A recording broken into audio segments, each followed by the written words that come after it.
अभ्यास 547 84 शब्द प्रति मिनट।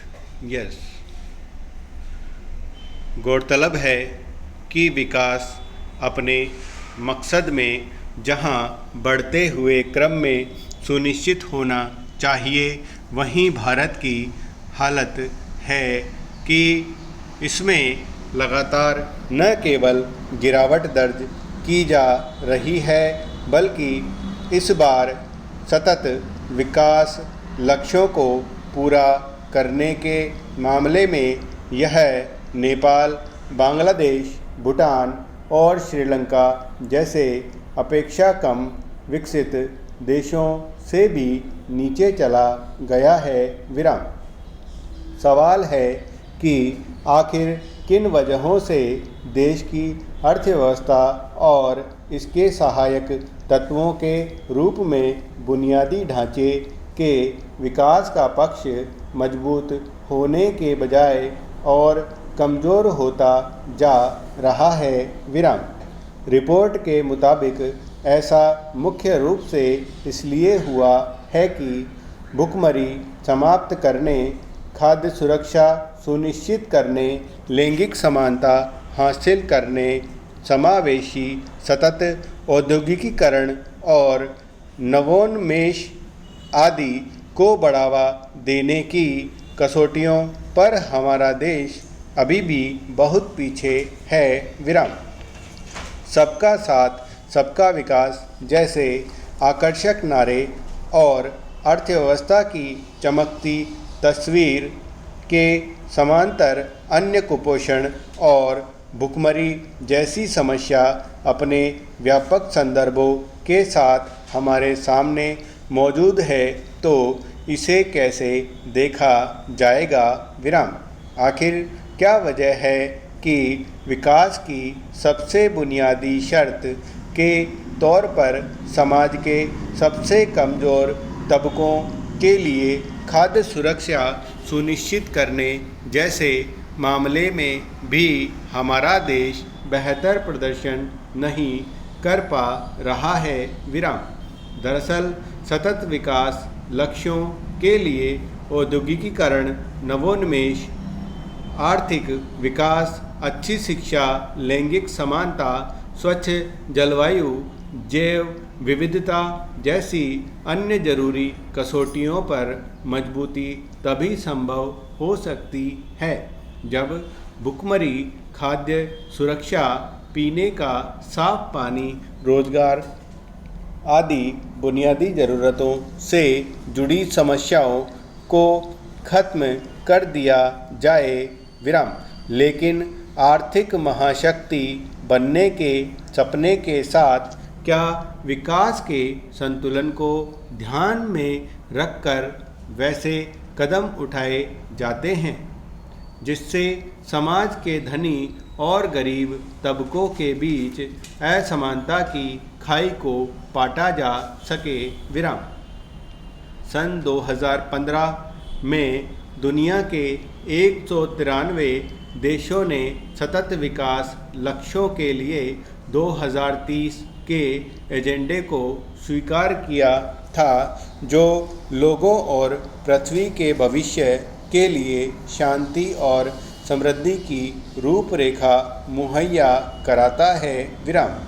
लेकिन पिछले कई सालों से लगातार ऐसी रिपोर्टें आती रही हैं कि देश की ज़्यादातर संपत्ति महज कुछ धनी लोगों के हाथ में केंद्रित होती गई हैं।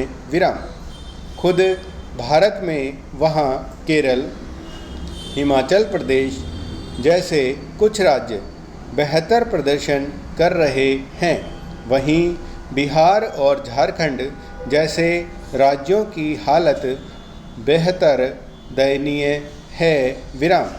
ऐसे असमान विकास में सतत विकास लक्ष्यों की अन्य कसौटियों को पूरा कर पाना कैसे संभव हो सकेगा? दिल्ली के अखिल भारतीय आयुर्विज्ञान संस्थान एम्स में भी बच्चों पर टीके के परीक्षण का काम शुरू हो गया है विराम। इसमें 2 से 18 साल तक के बच्चों पर स्वदेशी टीके कोवैक्सीन का परीक्षण होगा विराम। सबसे पहले पटना के एम्स में यह परीक्षण शुरू हो चुका है विराम। दवा कंपनी जायडस कैडिला भी अपने स्वदेशी टीके का तीसरे चरण का परीक्षण पूरा कर चुकी है विराम। इसमें बड़ों के साथ ही 12 से 18 साल के बच्चों को भी शामिल किया गया था विराम। इस बात से कोई इनकार नहीं करेगा कि बच्चों पर महामारी का खतरा कहीं ज़्यादा बड़ा है विराम। इसलिए टीके बनाने के लिए कंपनियां युद्ध स्तर पर ही जुटी हैं विराम। महामारी से बचाव के लिए देश में टीकाकरण चल ही रहा है विराम। पहले चरण में चिकित्सा कर्मियों और अन्य कर्मियों जैसे पुलिस और सुरक्षा बल के जवानों को इसमें शामिल किया गया था विराम। फिर 60 साल से अधिक वालों को इसमें जोड़ा गया विराम और उसके बाद 45 से 60 साल के लोग इस अभियान में शामिल किए गए विराम। 1 मई से 18 से 45 साल वालों को भी इस अभियान का हिस्सा बनाया जा चुका है विराम। लेकिन एक बड़ा और सबसे महत्वपूर्ण वर्ग बच्चों का बचा है विराम। इसीलिए बच्चों के टीकाकरण का काम उतना ही महत्वपूर्ण और ज़रूरी है जितना दूसरे आयु वर्ग वालों का विराम। दूसरी लहर में जैसी तबाही हुई उसका सबक यही है कि पूरी आबादी को टीका जल्द से जल्द लग जाए विराम। इस बात पर लगातार गौर करने की ज़रूरत है कि दूसरी लहर में रोज़ाना संक्रमण और मौतों के आंकड़ों ने सारे रिकॉर्ड तोड़ डाले विराम। महामारी का खतरा अभी जस का तस है विराम। फिलहाल बस संक्रमण की दर ही घटी है विराम।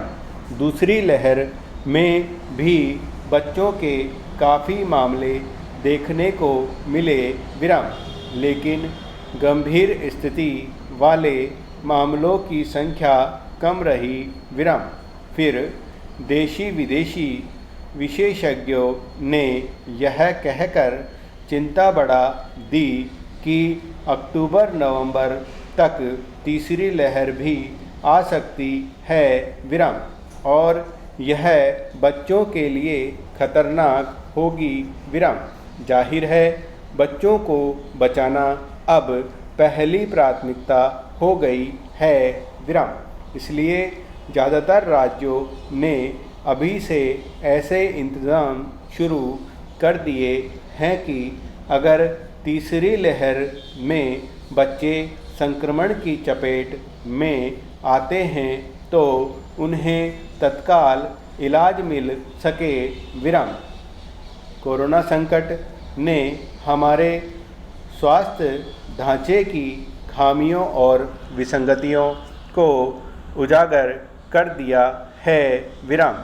ऐसी ही एक विसंगति है देश की चिकित्सा शिक्षा में व्याप्त असमानता विराम। जिन हिंदी भाषी राज्यों का प्रदर्शन मानव विकास सूचकांक में कमज़ोर रहता है वे चिकित्सा शिक्षा के मामले में भी दक्षिण के राज्यों से पिछड़े हुए हैं विराम। पूर्वोत्तर के राज्य तो और बुरी स्थिति में हैं विराम। जन स्वास्थ्य के मामले में यह असंतुलन आज भी गंभीर समस्या ही है। विराम। यह स्वाभाविक तथ्य है कि जिस राज्य में नागरिक आरोग्य की स्थिति होगी वहाँ विकास के सभी अवसर सुगम्य तो होंगे ही, साथ ही देश विकास में उन राज्यों की भूमिका अग्रणी होगी। विराम।